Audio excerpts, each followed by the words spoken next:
오늘은 기업에서 채용, 유지, 인재 전략이 왜 제대로 작동하지 않는지에 대해 알아보도록 하겠습니다. 채용을 하고 유지를 해서 성과가 나는 선순환 사이클이 잘 만들어지지 않는 이유는 여러 가지가 많겠지만 그 중에서도 가장 본질적인 원인이 되는 것은 바로 사람을 쓰는 용인술에 대한 기업의 철학 때문입니다. 정확히는 최고 경영층의 사람 활용에 대한 철학 때문인 것입니다. 최고 경영층이 인재를 보는 관점, 대하는 관점이 곧 그 기업에서 직원 전체를 움직이는 문화가 되는데 이것들이 인사의 전반적인 정책 방향을 결정하게 됩니다. 바꾸어 말하면 사람이라는 존재에 대해서 어떻게 생각하는지 그 가치관에 따라서 인재의 채용과 유지, 성장이 결정된다고 보면 되겠습니다. 앞으로 사람에 대한 기업의 철학을 세 가지 관점에서 살펴보겠습니다. 첫 번째는 인재는 인적 자원으로 생산성 관점, 즉 수익 관점과 비용 관점에서 인재의 가치를 따져보게 됩니다. 다분히 경제학적인 관점이라 하겠습니다. 먼저 학습성과 곡선을 이해해야 합니다. 갓 입사한 신입은 처음엔 아무것도 모르고 성과도 전혀 내지 못합니다. 곧 빠르게 배우고 익혀 점점 이해도가 높아지고 성과도 많이 내는데 경력이 많아지면 다시 정체되게 됩니다. 경영자 니즈에 따라 처음부터 성과는 안 나더라도 차근차근 교육을 시켜 조직에 맞는 사람을 만드는 걸 선호하는 경우도 있고 제대로 갖춰진 인재를 좋아해서 바로 성과를 낼 수 있는 사람을 찾기도 합니다. 반면 인력 비용 곡선은 입사 초에 일정 이상의 투자 비용으로 시작합니다. 비용은 중간 직급 이상 될 경우 더 큰 폭으로 늘어나게 됩니다. 신입기와 완숙기에는 비용 효과적이지 못하므로 중간 허리층을 중심으로 수시 채용이 많습니다. 이 두 곡선을 교차하면 학습 곡선과 비용 곡선의 차이가 클수록 경제적으로 이익인 것을 알 수 있습니다. 인재가 입사한 후 약 2년 이내에 그만두는 것은 무조건 손해이고 약 10년까지는 근속하는 게 이익이 됩니다. 문제는 경제적 이익 구간 안에서 충분히 성과를 내던 담당자가 떠나게 되면 일정 기간 동일 수준 성과를 내기 어렵게 되고 동급 채용 시 대체로 연봉도 상승되어 순식간에 종합 효용은 많이 떨어지게 됩니다. 이직 비용이 큽니다. 정말 잘 돌아가는 기업인 경우에는 입사한 사람이 지속 성장해서 학습 곡선이 올라가고 그 성장도에 비례해 보상을 충분히 하기 때문에 외부 진입 장벽을 높여 더 오래 있게 되는 선순환 구조를 가져가게 됩니다. 윈윈 모델이죠. 실제로는 인재를 잘 유지하는 게 경제적으로도 매우 중요하다는 걸 잘 인지하지 못하는 경우가 많습니다. 연봉은 내가 주는 게 아니라 회사가 주는 거라 생각해서 더 그렇습니다. 인재는 잘 유지할수록 이익입니다. 두 번째 관점은 내외부 인재에 대한 인식의 차이가 있다는 점입니다. 파랑새는 이미 집에 있었는데 한참을 밖에서 찾아 헤매는 것과 같다고 할 수 있습니다. 어디나 조직별로 저마다 어려운 문제들이 있습니다. 사실은 웬만한 노력으로 해결하기 어렵기 때문에 그렇게 상존해 있다고 보면 됩니다. 이때 많은 경영자는 체계화를 제대로 하지 못하는 담당자 때문이라고 생각하기도 합니다. 이렇게 문제가 있는 것에 대해 경영자는 어쩌면 내부 인재의 역량만으로는 안 된다는 것을 반증한다고 생각합니다. 역시 인사가 만사지 라고 하면서 집토끼보다는 더 똑똑한 싼토끼로 바꾸고 싶어집니다. 외부엔 풍부한 인력이 있습니다. 고퀄 인재들도 많고요. 그러니까 어딘가엔 이런 문제를 제대로 풀만한 전문가도 당연히 있다고 생각합니다. 맘 같아서는 큰 돈으로 바로 해결하고 싶지만 또 그 정도까진 지불여력이 안 됩니다.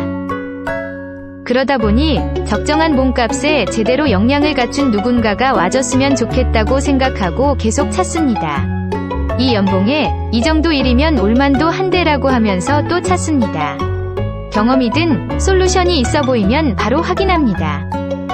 있는 사람은 믿을만 하지 않고 역량은 변하지 않을 것이고 뛰어난 사람은 오려하지 않고 그러니 누구든 일단 뽑아서 잘 맞는 사람이 자리 잡을 때까지 교체하고 또 바꿔보자.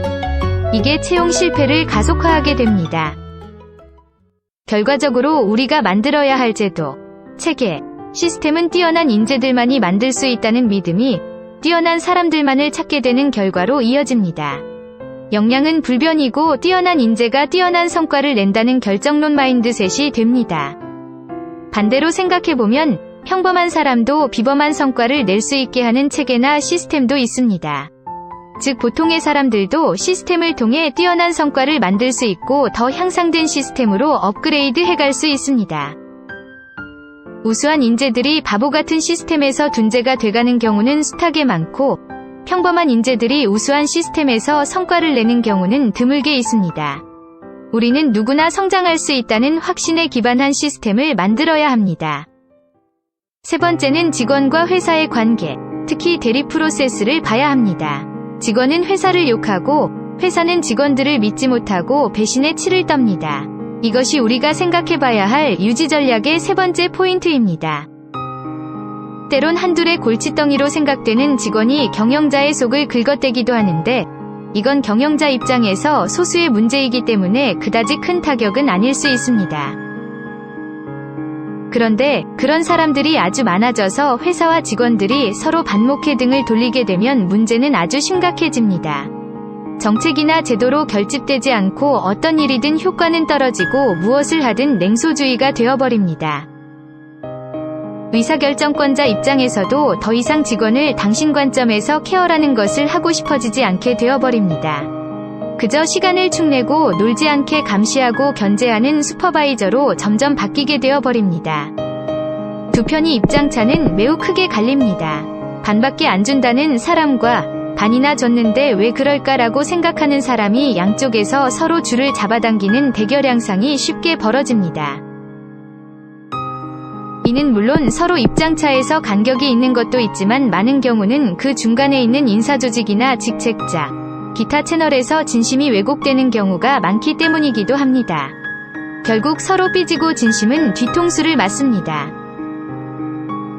결과적으로 소통이 심하게 안 되게 됩니다. 호의가 계속되면 권리인 줄 안다고 말하는 관리자나 쥐꼬리만큼 주는 것 가지고 생색은 오지게 낸다고 투덜거리는 직원들. 소통 패턴이 망가지고 점점 더 소통은 실패하게 됩니다. 가장 전형적인 직원 이견은 인사에서 정보를 숨기고 자기들끼리 정해버린다거나 안 좋은 일이 발생해서야 사후 처방을 하는 것. 인사에는 무슨 말하기도 참 어려운 문턱, 누가 뭐라고 해도 뭉개는 파워. 이런 것들입니다. 인사가 하는 얘기는 모두 다 고깝게만 들립니다. 변화하고 혁신하자는 얘기는 왜 바꾸자는데 안 바꾸는 거냐? 추진력은 그냥 까라면 까라는 얘기들로 여깁니다.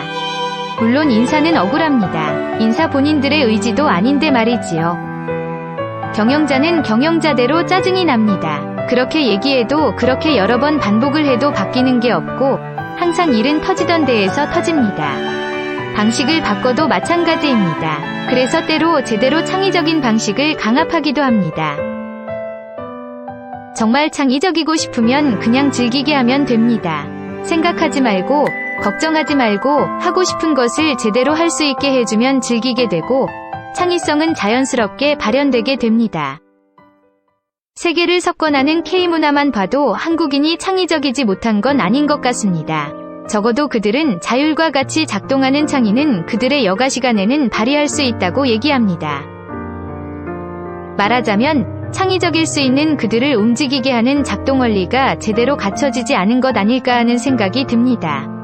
이제 새로운 시대에 새로운 작동 원리가 필요한 것 아닐까요? 지금까지 인재의 경제학적 관점, 인식론적 관점과 경영층과의 관계적 관점에서 생각해야 할 포인트를 짚어봤습니다. 이런 세 가지 관점에서 각자가 서로 상생하고 윈윈할 수 있는 조직 문화로 만들어가야 하겠습니다.